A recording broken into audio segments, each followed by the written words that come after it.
I believe now more than ever, scientific literacy is becoming more important.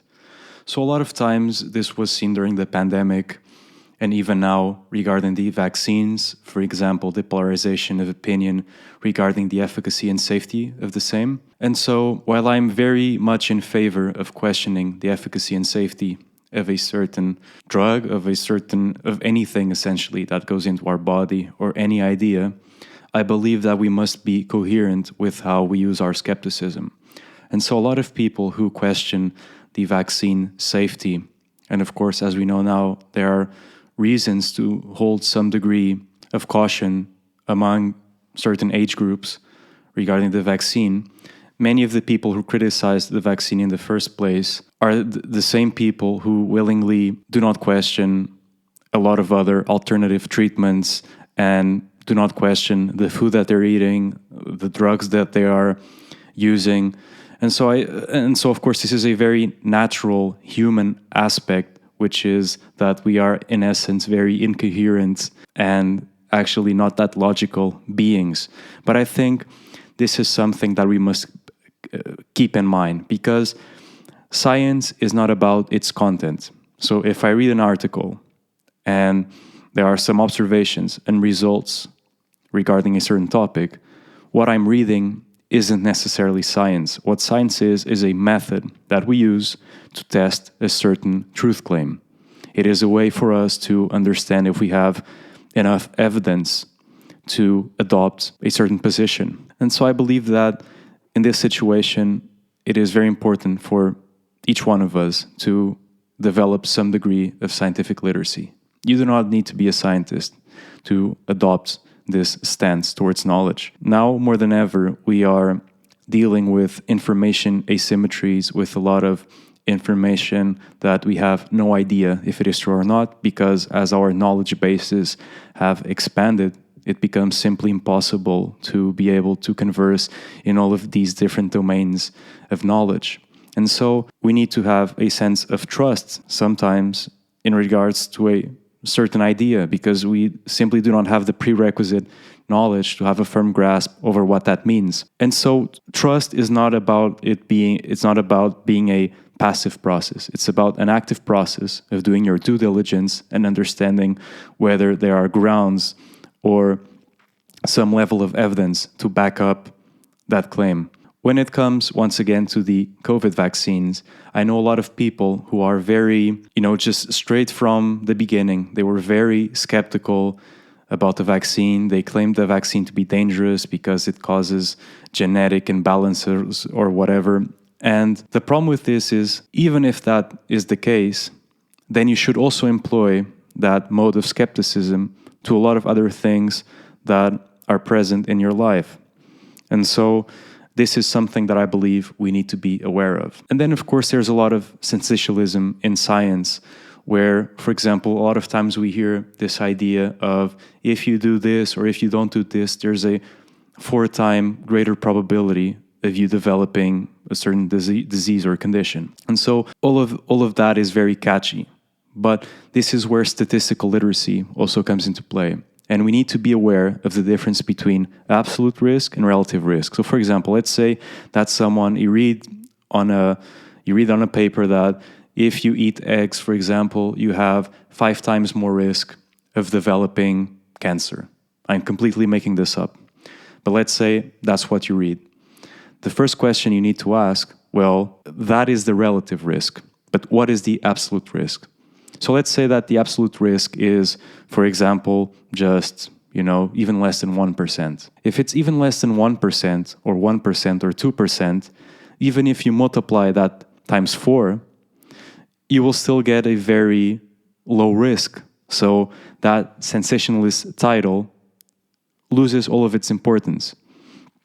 And so I believe that is a mindset or an idea that we need to keep close, because a lot of times, especially in mainstream media, science is being used as a way to sensationalize a certain polarized opinion. Another thing with science, and this is why I also believe that it is very important to develop some sort of statistical literacy, is that when you are investigating a truth claim, you need to be aware that we are not accepting a certain idea. So, for example, if you run a statistical test, for example, a t-test, to see the difference in the mean value of a certain parameter between two groups. When you do the statistical test, you have two options. You either reject your initial hypothesis, for example, that the difference in means between the two groups is significant, or you fail to reject. You're not accepting, you're failing to find grounds to reject that statement. And so, and this is a very important distinction here, because this is essential in science, because science is the continuous process of developing better models. And the way to develop better models is to always keep some sort of open-mindedness to our ideas. We should not get very restricted. And this is not just a case among the general public. I believe that even a lot of well-known intellectuals have fallen prey to a certain sense of certainty, to a certain sense of entitlement, as if they own the truth. And this is very important to keep in mind.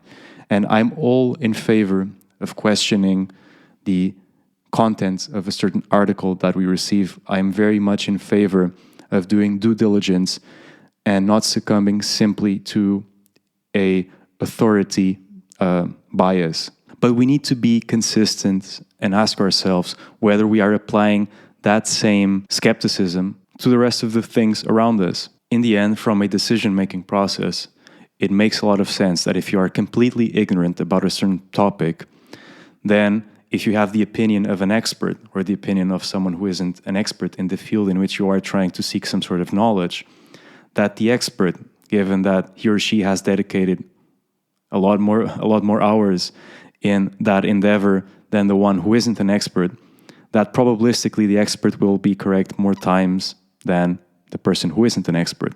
But that isn't to say that the expert can't be wrong. I mean, there are a lot of examples of experts being wrong. One thing that we shouldn't also fall into is this idea of radical skepticism, which it really isn't radical skepticism, because it's a very selective form of skepticism where we reject an argument not because of the actual argument itself, but because of where the argument is coming from.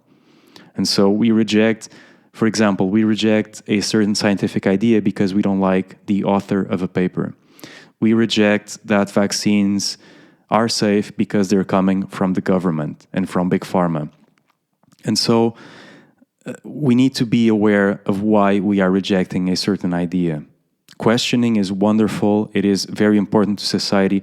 All of us should question all of these things, but we need to be structured about it. And so at times it is very surprising that I see individuals, colleagues of mine, scientists, that, they're very... So it's not that they're against religion, but they see the idea of God being absurd because you do not have any way of truly testing that hypothesis. So they see that as a dogmatic belief.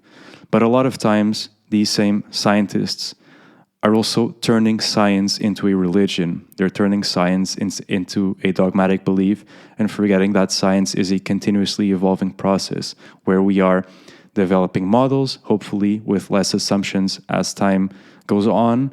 But nonetheless, we are just approximating the truth. And so the first thing when you generate a model is that you need to take into account what assumptions you are making, because you always need to use some sort of assumption when you are generating a model. It's like the philosopher Wittgenstein argued that when you express a doubt, when you ask a question, that same doubt presupposes some level of assumption regarding something, because something must be held as true when you ask a question. There's always that element of you're holding something certain in order to ask or hold something as being uncertain. This is just a way to communicate that it is important for us to understand that we are continuously making models of the world. We are continuously constructing narratives to explain whatever is going around us.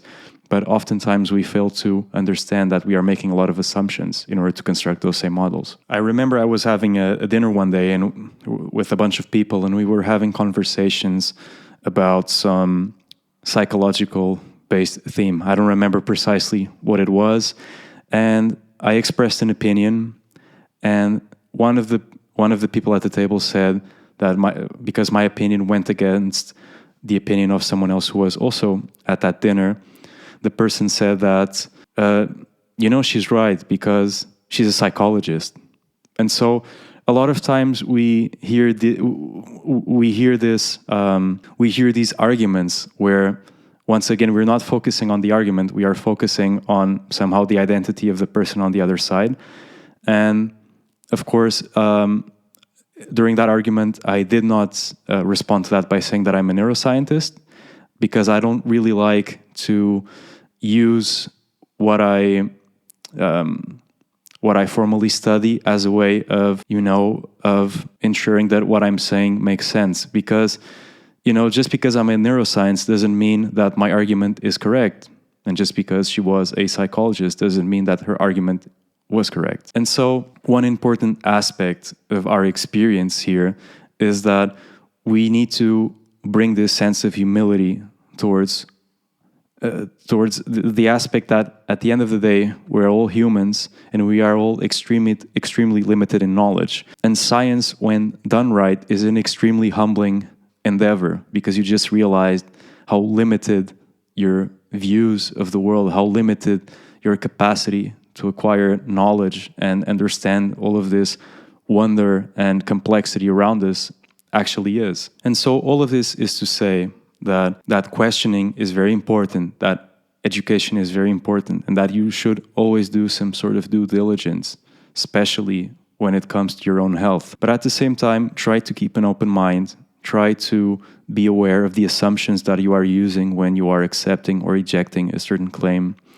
and also become aware that science can also turn into a dogmatic structure, because unfortunately a lot of individuals just, for example, read a scientific paper and they say, oh, this is true, but they don't read the methods, they don't see the statistical underpinnings of that same work. They just take it at face value.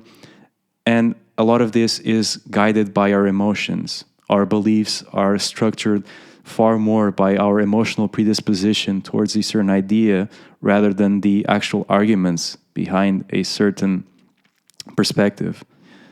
And so I believe that in order for us to have a better examined life, it is important to understand all of these differences and to become active members of our own lives, of society, and understand why are we adopting a certain position. So hopefully you found this video useful. Let me know if you agree or disagree with what I said. And yeah, see you some other time.